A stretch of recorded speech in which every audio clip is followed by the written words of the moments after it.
Film ini membuatkan Anda terpaku dari mula hingga akhir. Kisahnya penuh dengan nuansa yang akan membuatkan Anda berasa inginkan lebih lagi. Selain itu, Jackie Chan membuktikan nilai hebatnya di sini bukan sahaja sebagai pelakon, malah sebagai tokoh seni mempertahankan diri yang hebat sejak usia yang sangat muda. Spoiler di hadapan, beri perhatian berhati-hati.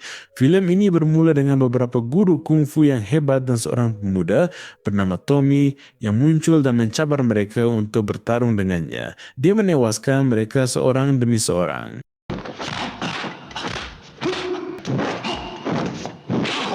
Namun tiba-tiba rakan-rakannya mengejutkan dia dan kita sedar bahawa dia hanya bermimpi. Tommy pemuda yang kuat tetapi dia bisu kerana trauma melihat bapanya dibunuh penjenayah semasa kecil. Tommy pergi ke sekolah seni mempertahankan diri untuk belajar kungfu dan membalas dendam atas kematian bapanya. Latihannya sangat sukar dan Tommy perlu berlatih di bawah matahari setiap hari. Suatu hari dalam salah satu sesi latihan kerasnya, guru tersebut memberikan mereka kasut besi. Dia menjelaskan alat itu akan membuat mereka kuat dan teguh. Setelah terbiasa dengan beratnya dan berhenti memakainya, mereka akan terasa ringan seperti bulu, jadi tangkas, dan pantas. Dia menyuruh mereka mengisi baldi di sungai dan sebaik sahaja penuh, mereka perlu mendaki ketinggian yang besar dengan membawanya di atas bahu tanpa menumpahkannya. Tempat air itu perlu dibawa sangat tinggi, jadi Tommy tertumpah separuh airnya sepanjang perjalanan. Tommy berusaha sedaya upaya, tetapi dia berasa letih dan terjatuh di tangga. Selepas itu, seorang guru wanita muncul dan memberitahu Tommy bahawa dia perlu berusaha lebih keras atau dia akan dibuang dari sekolah. Tommy meminta maaf dan meneruskan latihannya. Apabila sampai ke destinasi, seorang guru muncul dan bergurau dengannya kerana dia sedang mabuk. Tommy memintanya untuk mengajar, jadi guru itu menyuruhnya melihat apa yang dia lakukan. Tommy mula meniru guru mabuk itu untuk cuba meningkatkan kemahirannya, tetapi dia terjatuh. Tommy berlatih siang dan malam sehingga suatu hari dia melihat dua pelajar masuk ke dalam gua gelap di celah gunung. Dia mengekori mereka untuk mengetahui apa yang mereka lakukan. Apabila Tommy masuk ke dalam gua itu, dia menjumpai seorang banduan bernama Cheng. Banduan ini, Chang adalah salah seorang guru di sekolah itu, tetapi dia sedang dihukum kerana jenayah yang telah dilakukannya dalam hidupnya. Pada mulanya, Chang terkejut melihat Tommy di sana kerana dia tidak boleh bercakap. Walau bagaimanapun, Tommy mengambil roti yang terjatuh dan Chang merampasnya. Dia memberitahu Tommy supaya membawa lebih banyak makanan dan wain pada masa akan datang. Akhirnya, apabila Tommy hendak keluar dari situ, dia melihat pintu gua itu tertutup, tetapi dia ternampak satu lubang dan terus berlari keluar. Keesokan paginya, salah seorang rakan Tommy dibawa untuk bertarung melawan lelaki kayu, iaitu ujian akhir sekolah tersebut. Dia tidak cukup kuat untuk bertarung dengan lelaki kayu itu dan mengalami kecederaan parah. Sebaliknya, Tommy secara rahsia mengambil sedikit wain dari botol guru mabuk itu dan membawanya kepada Chang supaya dia boleh memberikan latihan rahsia. Suatu hari, guru mabuk itu melihat Tommy mencuri alkohol dan menghukumnya dengan memaksa dia membersihkan dapur selama seminggu. Tommy mengambil hukuman itu dengan serius dan bekerja keras setiap hari. Akhirnya, guru mabuk itu memaafkannya dan memberi ganjaran atas usahanya. Kemudian, Tommy kembali kepada Chang dan menceritakan segala-galanya tentang cabaran lelaki kayu itu. Chang memberitahunya bahawa dia seorang budak yang sangat baik dan oleh itu dia bersetuju untuk melatihnya. Gaya bertarung Chang adalah gaya naga yang sangat berbahaya. Dia mengajar Tommy segala-galanya tentang cara mengeksploitasi titik lemah lawan dan setiap perincian gaya naga.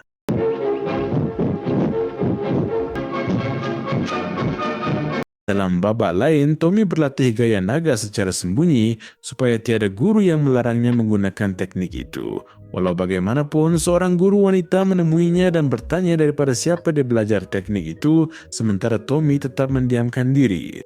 Guru wanita itu kemudian memberitahunya bahawa seni mempertahankan diri mempunyai salah satu matlamat utama untuk mengekalkan tubuh yang sehat dan taktik yang digunakan Tommy sebelum ini bukanlah salah satu yang boleh memberikan manfaat tersebut kepada orang yang mengamalkannya. Menawarkan untuk mengajar taktik yang berbeza kerana dia melihat dalam diri Tommy seorang yang baik yang perlu dibimbing. Tommy mula berlatih dengannya, tetapi pada masa yang sama dia terus melatih gaya naga dan memandangkan dia belajar daripada guru-guru terbaik di sekolah ini, dia menjadi sangat kuat. Suatu hari, Chang melihat bahwa Tommy sudah bersedia untuk menyertai cabaran lelaki kayu. Chang memberikan satu pesanan kepada Tommy dan memintanya untuk menyampaikan pesanan itu kepada seorang lelaki bernama Tang yang tinggal di bandar ini. Kemudian Tommy menuju ke cabaran lelaki kayu dan semua pelajar serta guru berdiri untuk memerhatikannya. Tommy memasuki bilik gelap dan menemui lorong di mana dia hanya melihat lelaki kayu itu dirantai pada dinding. Tommy memulakan cabaran dan sebaik sahaja dia masuk, mereka mula bergerak dan melancarkan pukulan dengan sangat pantas. Tommy menggunakan gaya naga dan burung phoenix untuk mengelak pukulan tersebut. Ia adalah cabaran yang sangat sukar, tetapi Tommy berjaya melepasi mereka semua dan sampai ke seberang.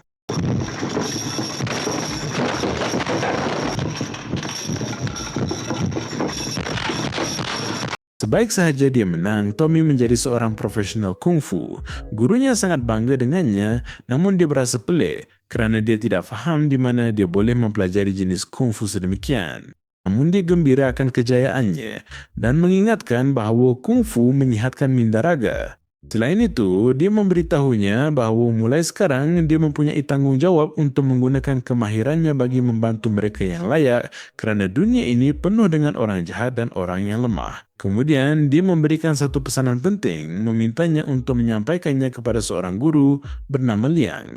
Tidak lama kemudian dia sampai ke bandar dan berasa keliru kerana dia telah menghabiskan seluruh hidupnya di sekolah seni mempertahankan diri. Seorang lelaki memanggilnya dan Tommy menunjukkan apa yang Chang berikan kepadanya. Lelaki itu menyangka Chang telah menghantar Tommy dan oleh itu dia membawanya bersama. Lelaki itu bernama Tang. Dia memberitahu Tommy bahawa dia adalah orang yang dicari oleh Tommy, jadi Tommy memberikan pesanan itu dan pergi. Seterusnya, Tommy menuju ke restoran berdekatan di mana dia melihat sekumpulan Samseng yang sedang mengganggu Mai, anak perempuan pemilik kedai, dan abangnya John. Mai mula memukul mereka, tetapi Tommy menahannya dan mula menyerang Samseng-Samseng itu menggunakan gaya naga.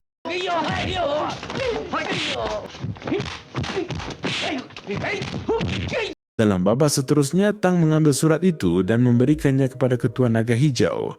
Apabila dia membacanya, dia mengetahui tentang penjara Chang. Keesokan harinya, guru sekolah seni mempertahankan diri terkejut apabila mengetahui bahawa Chang telah melarikan diri. Di sini kita tahu bahawa kumpulan Naga Hijau membantunya dan membebaskannya, dan semuanya berlaku kerana pesanan yang disampaikan kepada mereka. Sekarang kita tahu bahawa Chang adalah ketua Naga Hijau dan apabila dia tiba di bandar ini, dia adalah orang pertama yang membalas dendam terhadap mereka yang memenjarakannya. Pada waktu malam, penjenayah itu menculik Mai. Pada waktu pagi, bapa Mai mendapat nota daripada penculik meminta wang untuk membebaskan anak perempuannya.